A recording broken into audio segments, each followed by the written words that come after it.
Here I have OPPO A12, and today I'm going to show you how to add a Google account and also how to remove it on this device. So firstly, open settings, then go to the account and synchronization section, tap add account, next select Google.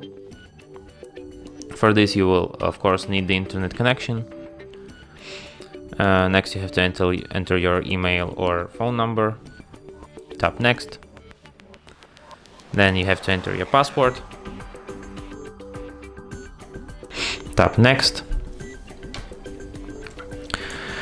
Then you have to agree with Google's terms of service and privacy policy. And for the last thing, tap on accept here. And your account added. If you want to remove this account, just go to this account and synchronization section. Select this account and tap delete here. And then confirm it. And account is removed.